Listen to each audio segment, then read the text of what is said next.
masih ada sampai hari ini dalam keadaan yang baik, itu semua karena anugerah-Mu, itu semua karena penyertaan-Mu.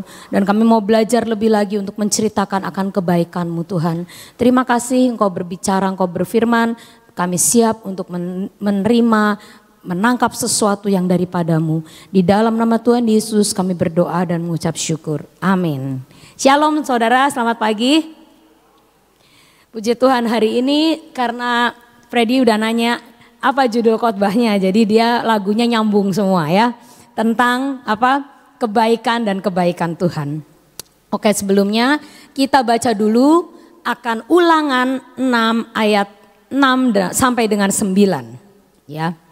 Ulangan pasal yang ke-6 ayat yang ke-6 sampai dengan ayat yang ke-9. Oke, kita baca bergantian ya. So, saya baca dulu, saudara ayat yang ke-7, saya ayat yang ke-8, saudara ayat yang ke-9. Ulangan 6, apa yang kuperintahkan kepadamu pada hari ini haruslah engkau perhatikan. 7.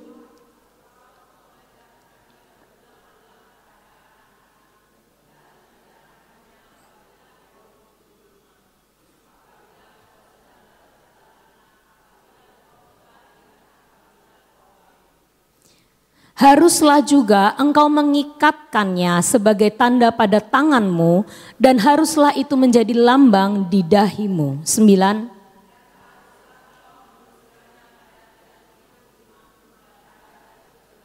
Amin. Nah, hari ini saya mau sharing ini karena saya mendapatkan suatu pengalaman tentang hal ini ya saudara. Jadi gini, ini adalah suatu perintah Tuhan untuk kita ya, terutama sebagai orang yang lebih tua. Ya, sebagai orang tua. Nah, kalau saudara di sini punya anak, ini adalah firman untuk saudara. Kalau saudara di sini punya cucu, ini adalah firman untuk saudara juga. Kalau saudara adalah seorang om atau seorang tante atau seorang mungkin kakak, ya, saudara juga boleh melakukannya, ya, kepada keturunan, kepada orang yang ada di bawahmu, ya. Ini adalah perintah Tuhan. Haruslah engkau mengajarkan berulang-ulang kepada anak-anakmu ya, dan membicarakan apabila sedang apa saudara? Engkau duduk di rumah, lagi duduk-duduk, lagi on the way dalam perjalanan, mungkin di mobil, apabila engkau lagi berbaring, lagi tidur-tiduran, atau engkau pas lagi bangun. Nah, saudara, ini ayat sangat spesifik karena Tuhan mengatakan, ayo ceritakan tentang aku kepada keturunanmu. Nah, maka hari ini Tuhan itu memberikan suatu pengalaman untuk saya ya. Gini saudara, saya itu tiap malam saya selalu membuat namanya golden time sama anak-anak. Karena anak-anak saya ini udah mulai besar, mereka itu cukup sibuk ya. Sekolah sampai jam 2, kadang jam 3 sore. Terus habis itu masih istirahat, masih ada kegiatan lagi, entah les, entah latihan nari, entah latihan musik. Jadi hidup kita itu memang kayak kitiran saudara ya. Saya datang, mereka belum ada, saya pergi, mereka baru datang kadang ya. Jadi hidup kita ini kadang ketemu tapi nggak sempet ngobrol banyak. Ya, misalnya siang gitu, saya makan siang di rumah, mereka datang, terus halo non, gimana kabarnya hari ini, bla bla bla ya, cuman ngomong sedikit-sedikit, tapi tidak bisa conversation dengan deep gitu, panjang. Tapi kalau setiap malam, biasanya mulai jam 9, itu kita sudah mulai berkumpul di kamar. Ya. Dan mereka akan mulai menceritakan akan kejadian hari itu. Ya. Mulai dari dedeknya yang biasa open conversation, membuka pembicaraan terlebih dahulu ya. Kean tuh hari ini, wah langsung dengan nada-nada tingginya, gini. Coba temannya Kean tuh banyak yang remet, coba gitu. Dia biasa senang tuh ya. Kalau dia nggak remet, teman-temannya ada yang remet, dia bangga sekali. Ya, pokoknya dia menceritakan. Terus nanti mulai cicinya yang lagi gabung ke OSIS ya. Wah OSIS itu ternyata sibuk bla bla bla bla. Nah, tapi di samping itu biasanya saya itu juga menceritakan akan kebaikan-kebaikan Tuhan atau persoalan-persoalan yang kita hadapi. Ya, saya kadang ngomong nih pekerjaan mama papa lagi begini, atau mungkin kita beternak ayamnya lagi begini. Nah, saya tuh mulai menceritakan kepada mereka. Jadi itu adalah conversation di dalam sebelum mesbah keluarga. Nah, terus saya itu membuat Tuhan Roh Kudus itu memberikan suatu di hati saya ini suatu kebiasaan yang saya terapkan kepada anak-anak, yaitu gimana? Kamu sebagai keluarga, kamu sebagai kakak adik, dan kita orang tua anak, kita itu harus tahu persoalan kita semua masing-masing. Ya, misalnya papa mama lagi ada masalah di kerjaan, mama papa akan share ke kamu. Kalau mama papa lagi mengalami kebaikan Tuhan, itu juga mama papa akan share ke kamu. Kamu juga harus begitu. Kamu harus bisa menceritakan kebaikan Tuhan, apa yang kamu alami, tapi juga sekaligus kamu harus kasih tahu persoalan dan pergumulan kamu supaya kita bisa mendoakan. Jadi doa malam itu isinya jangan cuman kebiasaan aja. Oh ke Tuhan dalam nama Yesus mau tidur, enggak kayak gitu. Kamu harus tahu dedek kamu ulangan apa besok. Dedek juga harus tahu cici ulangan apa besok. Atau lagi ngadapin persoalan apa, kamu ceritakan supaya bisa saling mendoakan, oke? Jadi oke, dedek cici besok ulangan ini. Nah, dedeknya juga, cici besok aku ulangan ini. Nah, kadang dedeknya ditambahin sama ini, berdoa supaya Kean suka matematika. Kean tuh benci matematika. Jadi dia minta didoakan supaya aku tuh bisa suka sama matematika. Oke, jadi tiap malam kita saling bergantian berdoa sesuai dengan kebutuhan masing-masing. Kita juga menceritakan, tapi selama ini biasanya menceritakan kebaikan Tuhan tuh cuma saya dan papahnya. Ya, anak-anak itu jarang menceritakan kebaikan Tuhan. Tapi yang sering mereka lakukan apa? Ya nyeritain persoalannya. Ya kan? Orang kan senengnya gitu kan saudara. Ceritain masalahnya supaya didoakan, supaya digumulkan bersama. Nah, tapi saya tahu bahwa hal yang baik yang kita lakukan sebelum tidur ini, ternyata itu selalu ada buahnya. Kalau kita menceritakan kebaikan Tuhan atau menceritakan ketetapan-ketetapan Tuhan kepada anak-anak kita, kepada cucu-cucu kita, itu bagaimanapun mereka mendengar, itu pasti masuk saudara. Gak mungkin sesuatu yang diucapkan berulang-ulang itu tidak masuk, gak mungkin. Nah, suatu hari Kaila udah selesai berdoa, tiba-tiba Kaila ngomong, aku hari ini baru mengalami yang namanya Tuhan mendengar doa. Setelah dia berumur 12 tahun jadi cucunya Ibu Nani ya, dia ngomong baru hari ini aku ngerasa Tuhan itu mendengar sekali doaku ya. Jadi pengalaman pribadi bersama Tuhan itu gak tahu umur berapa. Tapi yang penting kita sebagai orang yang lebih tua kita nabur terus aja. Mereka nanti suatu saat akan ngalami Tuhan sendiri ya. Nah terus wah, cerita yang menarik, tumben pikir saya. Biasanya dia nyeritain, besok ulangan ini ya. Tapi hari ini dia ngomong, aku baru kali ini mendapatkan dan menikmati kebaikan Tuhan. Oke, ceritain Ki, gitu. Jadi ceritanya tadi malam aku itu super capek. Karena dia hari-hari itu pelayanan, dia hari-hari itu banyak kegiatan gitu ya. Terus aku ada PR. Terus aku ada apalagi lah pokoknya hal yang tugas-tugas dari sekolah. Dan aku ada ulangan lagi. Nah di sela-sela aku lagi ngantuk capek udah jam 11 malam itu. Aku tuh cuman ngomong dalam hati loh mah. Aduh Tuhan, andaikan besok gak jadi ulangan. Gitu. Andaikan besok ulangannya diundur, entah gurunya lupa, entah gurunya ada keperluan lain. Pokoknya andai ulangannya diundur minggu depan aja. Aduh aku lega. Dia cuma ngomong gitu. Dalam hati loh. Di dalam keluhan-keluhannya dia dan mungkin semua yang berserakan di meja dia itu. Dan dia sudah terlalu ngantuk. Ya. Tiba-tiba besoknya kejadian. Ulangannya diundur. Dan dia waktu ulangannya diundur dia ngomong. Saya tadi malam kan baru doa dalam hati doang loh. Ya. Gumam doang, ngebatin. Istilahnya dia tuh cuman ngebatin. Tuhan kok denger ya, Tuhan kok jawab ya. Sampai ulangannya beneran diundur. Nah itu dia tuh seneng banget kayak gitu aja. Ya, dia ngerasa berarti aku tuh punya keinginan kecil aja di dalam hati, aku gak usah ngucap. Itu ternyata Tuhan tuh ngerti, Tuhan tuh denger. Dan itu buat aku ya mah jadi ngerasa oh iya ya aku tuh kalau doa itu ya pasti Tuhan tuh denger.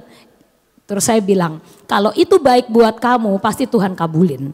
Tapi kalau itu nggak baik ya nggak dikabulin. Jadi jangan gumam-gumam terus dalam hati minta yang aneh-aneh. Yang penting kamu pengalaman sama Tuhan. Ya, kamu minta boleh, tapi kalau sampai Tuhan gak kasih itu berarti gak baik buat kamu. Ya, nah jadi saya seneng banget setelah sekian lama saya doa keluarga, akhirnya di usia yang ke-12 anak saya tuh bisa ngucap kesaksian sendiri tentang apa yang dia alami bersama dengan Tuhan.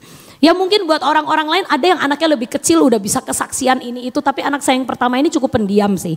Jadi nggak banyak ini, lain sama dedeknya. Kalau dedeknya kayaknya sering banget ya menceritakan kebaikan Tuhan. Dia nggak remet aja, menurut dia itu wah Tuhan baik sekali ya. Tapi kalau cicinya itu biasanya agak pendiam, jadi bagi saya itu kalau sampai dia mengucapkan syukur, terima kasih, ini itu sama Tuhan tuh saya tuh senang sekali. Nah, di dalam ayat-ayat ini dikatakan ada 1, 2, 3, 4 poin ya. Engkau harus yang apa? Pertama kali mengajar ya, membicarakan apa katakannya berulang-ulang ya. Coba baca ayat yang ke-6 tadi, ayat yang ke-6 ya. Haruslah engkau mengajarkannya apa? Berulang-ulang. Oke, next slide. Bukan, yang tadi, yang poin-poinnya tadi. Nah, jadi yang pertama kita harus mengajar dengan cara membicarakan berulang-ulang. Jangan pernah saudara diam saat saudara menerima suatu pengalaman sama Tuhan. Kalau saudara terlalu malu untuk mengatakannya kepada orang lain, minimal keluargamu tahu kebaikan Tuhan. Amin. Jadi kalau saudara sudah next level, itu harusnya engkau menceritakan berulang-ulang kebaikan Tuhan itu kepada orang lain. Ya, bersaksi. Ya, jangan takut bersaksi.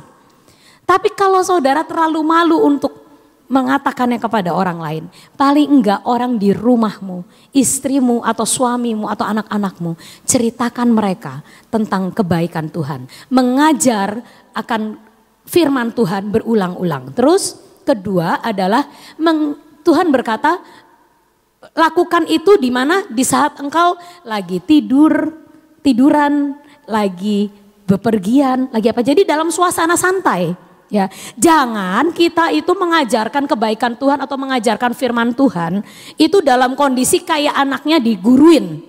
Lain saudara, ya.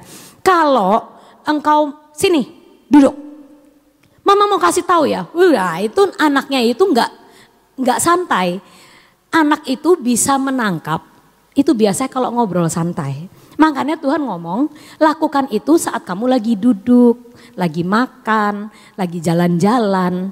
Bisa kok minta hikmat ke Roh Kudus sampai kita itu tepat sasaran dan bisa menceritakan tentang Tuhan kepada mereka di dalam kondisi-kondisi yang santai. Ya, karena Tuhan tahu kalau anak-anak itu dimarahin gak nangkep saudara. Yang ditangkep cuman emosi papa mamahnya. Aduh papa mama marah sama aku. Tapi saat engkau mengatakan dan mengajarkan firman Tuhan. Sebelum perikop ini sebenarnya gak cuman kebaikan Tuhan yang harus kita ceritakan. Tapi firman sebelum perikop ini tuh ada 10 hukum. Ya, jadi kita tuh harus mengatakan kepada anak kita tentang prinsip-prinsip kebenaran Kristen itu harus. Tapi ngasih taunya kata Tuhan apa? Di saat engkau lagi tidur-tiduran, di saat engkau lagi duduk makan, di saat engkau lagi bepergian. Berarti firman dan prinsip kebenaran Allah itu harus kita katakan kepada keturunan kita, kepada keluarga kita justru di saat-saat santai. Ya, supaya mereka belajar dan ngerti prinsip itu sejak mereka ada di dalam rumah. Terus yang menarik lagi, ternyata ada 2 yang verbal, ya firman Tuhan itu ada 2 yang verbal, yaitu mengajarkan dan membicarakan berulang-ulang itu secara verbal. Tapi yang menarik adalah Tuhan berkata firmanku, ketetapanku dan kebaikanku itu harus juga engkau nyatakan secara apa? Yang kedua simbolis. Ya, karena apa? Mengikat sebagai tanda pada tangan. Ya kan di ayat situ haruslah engkau mengikatkannya pada tanganmu dan ayat yang ke 8 dan 9. Harus engkau mengikatkannya sebagai tanda pada tanganmu akan firman-firmanku ini dan harus menjadi lambang di dahi dan harus menulis pada tiang pintu rumah dan pada pintu gerbang. Itu artinya apa sih saudara? Nah, saya pernah belajar tentang ini, tentang kenapa orang Yahudi itu selalu pakai bonggol hitam di sini dan tali di sini. Jadi kalau orang Israel, rabi atau orang Jewish yang ahli Taurat, terus rabi, Farisi ya, orang Farisi, orang Saduki itu biasa mereka suka pakai atribut itu, yaitu yang namanya tanda pada dahi dan pada tangan. Nah sebenarnya Tuhan itu berkata, artinya adalah apapun yang dikerjakan tanganmu dan apapun yang ada di pikiranmu itu harus selaras dengan firman Tuhan. Ya. Tapi orang Yahudi itu malah memakainya secara harafiah. Artinya apa? Mereka itu sebenarnya itu aku pengen naatin firman Tuhan sedalam-dalamnya. Ya, kalau Tuhan mau aku memakai ini, aku pakai ini sebagai tanda. Nah, tapi yang disayangkan adalah Tuhan itu waktu hidup di dunia dia menghardik orang-orang Farisi dan Saduki. Karena apa? Mereka pakai tanda-tanda itu, tapi sebenarnya mereka tidak melakukan. Nah Tuhan hari ini mau katakan kepada kita, apa sih artinya mengikatkan firman Tuhan itu pada tangan dan memakai tanda pada dahi. Sebenarnya kata dahi itu kurang tepat ternyata. Ternyata harusnya yang dimaksud dengan dahi itu adalah celah di antara kedua mata. Ya. Dan itu berkata tentang cara pandang. Ya. Cara pandang kita itu harus sesuai dengan firman Tuhan. Ya. Jadi apa sih yang ditaruh di dahi ini? Ternyata mereka tuh gulung firman. Ya. Gulung 10 firman. Dan mereka masukin itu ke dahi. Dan mereka lilitkan 10 firman itu pada tangan. Artinya cara pandangku biar sesuai dengan firman dan ketetapan Tuhan. Apa yang aku lakukan dengan kedua tanganku biar sesuai sama firman Tuhan. Tapi yang disayangkan Tuhan Yesus berkata, kamu memakai simbol, kamu memakai ikatan-ikatan di tangan, di dahi sampai di jalan-jalan orang tahu wah ini pasti ahli Taurat, wah ini pasti orang rabi. Tapi engkau tidak melakukannya. Nah di dalam perjanjian baru ini Tuhan berkata, biarlah apa yang menjadi kehendak Tuhan ini kita lakukan. Walaupun ini secara simbolis, tapi kita lakukan sungguh-sungguh secara praktek saudara. Jangan sampai kita menjadi orang Farisi, tahu sih teorinya, tapi kita nggak pernah praktekin. Nah, jadi kita hari ini harus bisa mengajarkan kepada anak-anak kita, kepada keturunan kita. Kalau engkau nggak punya anak, cobalah kepada keponakanmu, kepada orang yang Tuhan percayakan di hidupmu. Untuk engkau senantiasa mengajarkan kepada mereka tentang kebaikan Tuhan, tentang perintah-perintah Tuhan, tentang hukum-hukum Tuhan. Karena saya mendapati bahwa hari-hari terakhir ini orang Kristen malas menceritakan akan kebaikan Tuhan. Ya. Mereka kalau waktu zaman dulu saya itu pernah dengar hamba-hamba Tuhan berkhotbah. Mereka itu penginjilannya kuat sekali. Ya.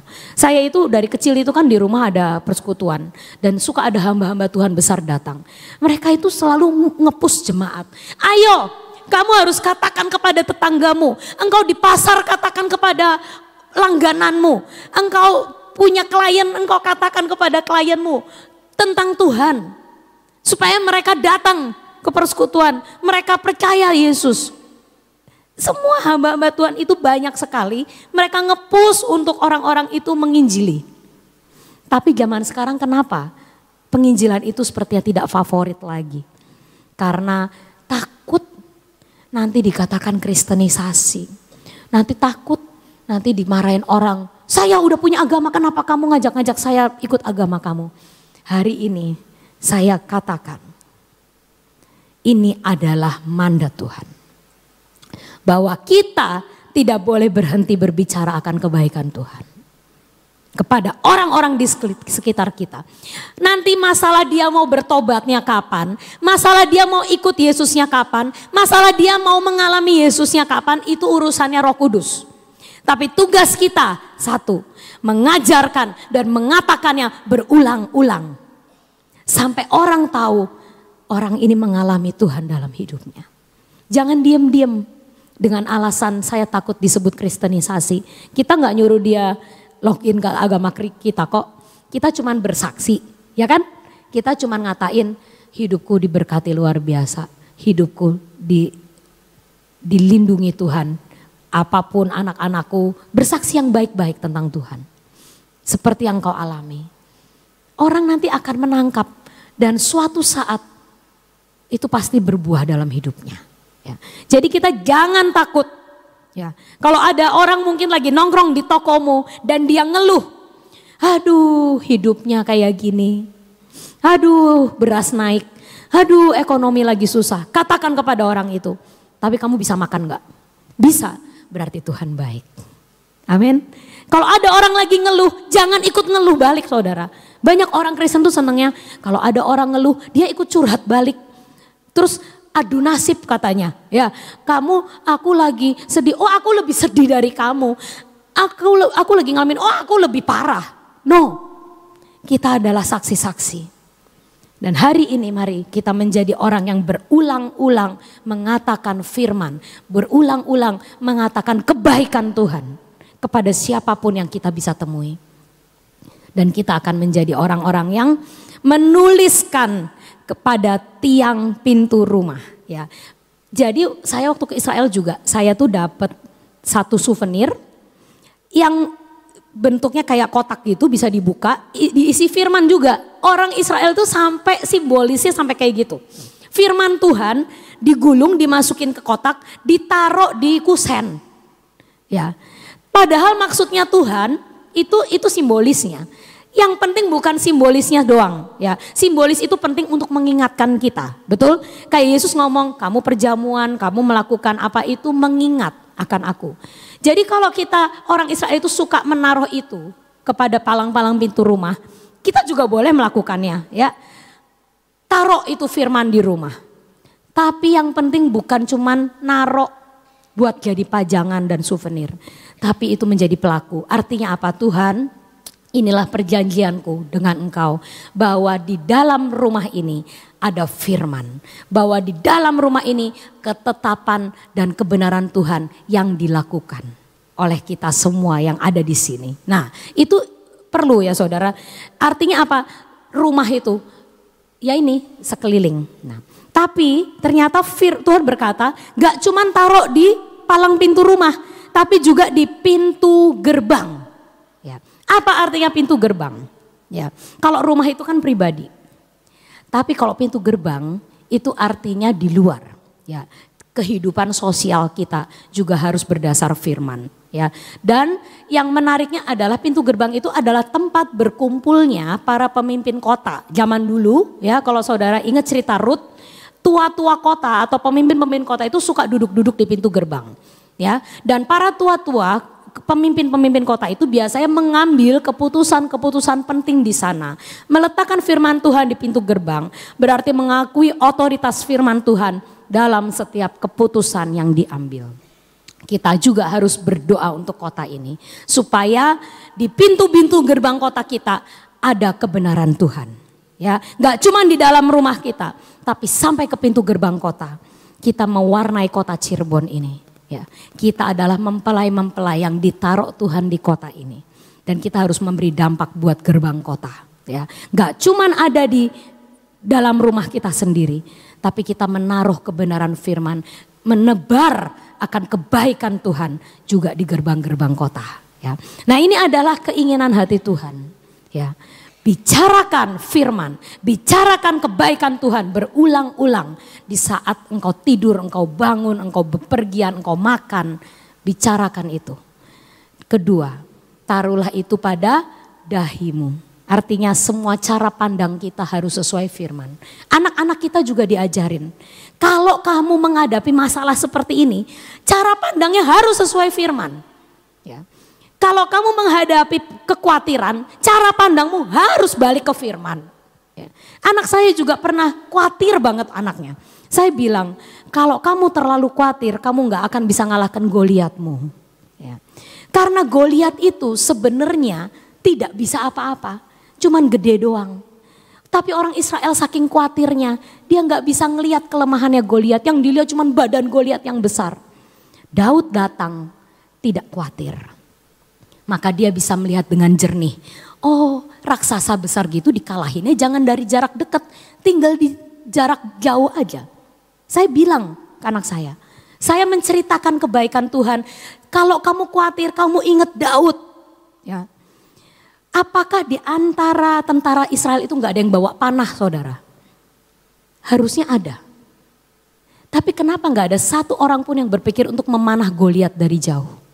Karena mereka terlalu khawatir. Mereka terlalu, wah raksasa gede gimana cara ngalahinnya. Padahal raksasa itu jalannya lambat.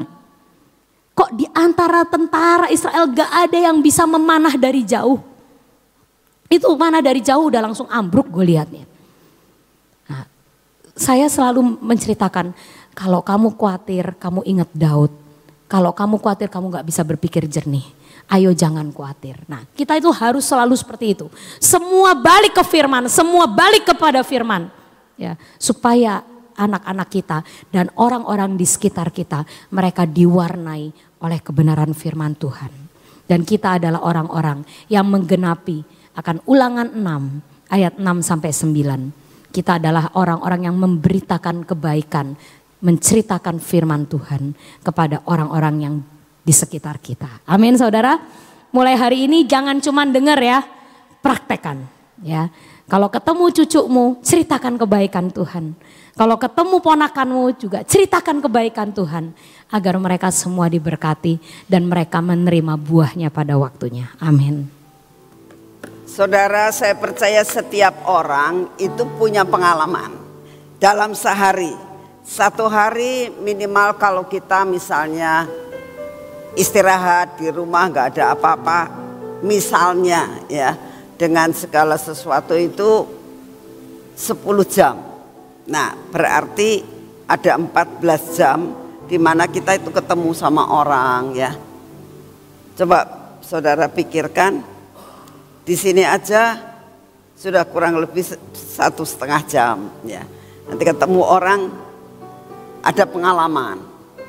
Apa yang kamu dapatkan pada saat PW ya. Makanya belajar setiap kali kita PW itu belajar untuk menghayati benar-benar pujiannya, firmannya. Kita dapat apa pagi ini? Nah itu diingat, dicatat kalau perlu ya. Jadi kita itu punya pengalaman. Setiap PW kita punya pengalaman. Nah nanti kita di taman, lagi doa di taman, kita dapat apa? Sepanjang perjalanan hari ini mungkin saudara nunggu anak sekolah ya, atau saudara sedang pergi ke pasar, lalu saudara pulang ketemu sama tukang becak mungkin ya, atau Grab, itu bisa bicara dengan apa yang kamu dapatkan ya. Jadi misalnya aduh saya tuh tadi Pak lagi apa hari ini, misalnya sama Grabnya, atau sama lagi dibonceng sama Gojek misalnya, kita bisa ngobrol. Nah menceritakan kebaikan Tuhan, pengalaman apa yang kamu dapatkan ya. Jangan kalau ketemu, aduh hari ini saya tuh sibuk pisan sampai hampir telat untuk nganter anak. Jangan bicara yang negatif ya, tapi bicaralah dengan apa yang kamu dapatkan hari ini dengan berkat Tuhan. Itu sangat luar biasa. Jadi setiap hari kita akan memberikan roti yang hidup ya, bukan sampah. Belajar kita memberi roti hidup yang bisa dinikmati dan jangan memberi sampah untuk setiap orang yang kita temuin. Ya itu aja yang saya ingin sampaikan untuk menambahi apa yang Sofi lakukan dan ceritakan tadi. Mari kita berdoa. Terima kasih Tuhan untuk pujian dan penyembahan sepanjang 1 jam ini. Terima kasih Tuhan. Terima kasih, ajar kami tidak sekedar untuk menyanyi dan menyembah dan akhirnya lupa. Tapi kami akan belajar Tuhan, menangkap apa yang Engkau mau hari ini. Dan menjadi berkat buat kami dan kami boleh ceritakan kepada yang lain. Terima kasih untuk firman-Mu, terima kasih untuk kesempatan yang Kau berikan. Terima kasih untuk tempat yang baik di mana kami boleh menyembah Engkau. Terima kasih Tuhan untuk udara yang baik. Terima kasih Tuhan untuk kesehatan yang baik. Terima kasih Tuhan untuk semua pertolongan-Mu dalam hidup kami. Terima kasih dan terima kasih. Bapa, saat ini juga kami pun akan percaya kepadamu. Dalam menghadapi apapun dalam hidup kami tetap percaya bahwa Engkau pegang kendali dalam hidup kami, untuk kesehatan kami, untuk semua persoalan yang kami hadapi. Kami tetap percaya bahwa Engkau akan buka jalan buat kami. Terima kasih untuk semuanya. Bapa, saat ini juga kami datang, kami tetap mau berdoa, berdiri buat bangsa dan negara ini ya Tuhan. Kami minta anugerah-Mu turun. Dengan berjalannya waktu Tuhan, tanpa kami sadari, sejak tanggal 14, sekarang sudah akhir daripada bulan ini. Kami datang di hadapan-Mu ya Tuhan. Biarlah Engkau yang akan memegang kendali atas bangsa dan negara kami. Keamanan dalam negara kami ini ya Tuhan. Kami tetap doakan damai sejahtera-Mu meliputi seluruh pulau-pulau di Indonesia. Kami berdoa Tuhan, biarlah damai sejahtera-Mu memasuki setiap orang penduduk di Indonesia. Kami minta di dalam nama-Mu Tuhan. Engkau sendiri yang akan memberikan kepada oknum-oknum yang ingin menghancurkan akan bangsa ini. Engkau sendiri yang akan membuat kesadaran, roh pertobatan terjadi atas oknum-oknum yang ingin menghancurkan bangsa ini Tuhan. Yang ingin memecah belahkan bangsa ini. Kami tetap berdoa ya Bapa, biarlah Engkau yang megang kendali atas bangsa ini.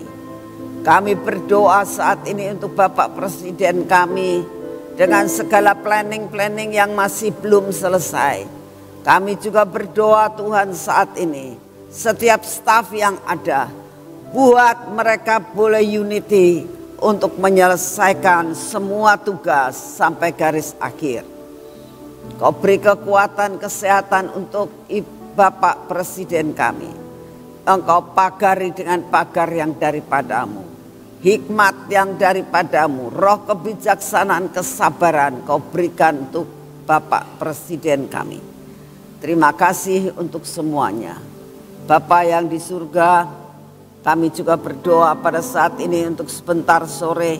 Kami berdoa untuk Ibu Lani dan Pak Bekvis Tuhan. Dua-duanya akan Kau pakai untuk memberkati kami pada sore hari ini. Engkau persiapkan akan kedua hamba-Mu ini untuk dapat menjadi berkat yang luar biasa buat tempat ini. Buat setiap jiwa yang datang. Kami doakan Bapa, biarlah nama-Mu dipermuliakan. Kami sungguh datang saat ini Tuhan. Engkau berkati Tuhan. Kau berkati perjalanannya. Dan saat ini kami datang di hadapan-Mu. Semua orang Lewi-Mu Tuhan. Hamba-hamba-Mu imam-imam Lewi yang akan melayani. Kami minta hari ini Kau kuduskan dan Kau sucikan. Layakan mereka untuk mempersembahkan sesuatu yang luar biasa buat Engkau Tuhan. Buat hatinya tetap memandang kepadamu dan memberikan yang terbaik untuk-Mu. Inilah doa yang kami naikkan di hadapan-Mu. Engkau yang akan hadir di tengah-tengah kami sebentar sore juga ya Tuhan. Dan kami percaya Tuhan, Engkau memberkati pekerjaan kami hari ini sehingga kami tidak terlambat. Kirimkan jiwa-jiwa ya Tuhan, baik yang lama maupun yang baru, memenuhi tempat ini. Ingatkan mereka Tuhan, hari ini adalah Sabat buat kami. Buat mereka mengingat akan apa yang sudah komitmen, bahwa hari ini adalah hari yang luar biasa yang kau sediakan buat kami. Terima kasih untuk kasih setiamu. Bapa, kami juga pada saat ini terus mengatakan kepadamu, beri setiap hari kami daya tahan tubuh yang baru Tuhan, supaya kami kuat dan sehat dan melakukan bagian kami. Kami terima pada hari ini kekuatan baru, kesehatan baru. Terima kasih yang daripadamu. Terima kasih Tuhan. Segala pujian, hormat dan syukur kami naikkan di hadapan-Mu. Mari kita masuk dalam pengurapan.